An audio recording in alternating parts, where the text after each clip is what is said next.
Is it time for you to go, Prime Minister? The fourth Prime Minister facing calls to quit from colleagues. Heading to the Commons after a one-time ally called for him to be overthrown.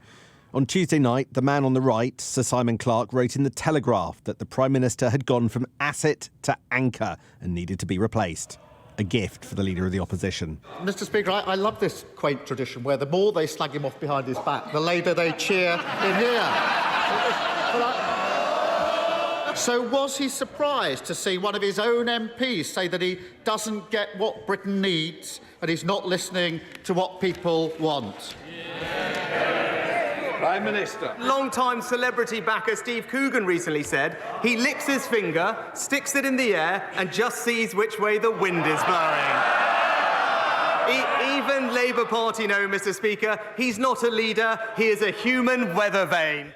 But events in the coming weeks will make it hard for Sunak to sustain the attack, with potential Tory losses at a double by-election on the 15th of February. A mega tax-cutting budget promised on March the 6th. More revolts when the Rwanda bill is back in the Commons mid-March. And local and mayoral elections on the 2nd of May.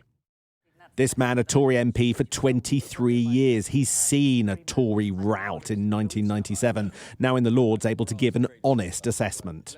Let's not beat around the bush. The situation is not good for the Conservative Party, and indeed I'm not putting a lot of money on a Conservative victory in the general election. There is a chance with by-elections in a couple of weeks, with local elections in May. Things could get worse from here, couldn't they?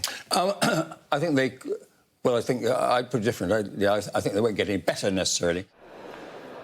So lots of potential for trouble ahead at a time where the vacuum in the government agenda is unnerving MPs. Meanwhile, what's terrifying Conservative headquarters is an apparent Tory donor commissioning polling designed to unseat Rishi Sunak. It's been coordinated to coincide with the rebellions over the last couple of weeks. And Downing Street hasn't got to the bottom of this apparent plot. But what impact did having an anonymous donor make to the poll?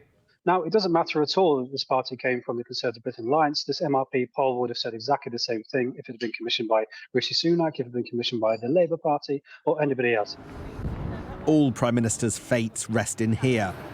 Only 2 Tory MPs have gone public with calls on Rishi Sunak to quit, but 60 last week were prepared to defy him in a key vote. If the forthcoming elections go badly, will they join the challenge? Sam Coates, Sky News, Westminster.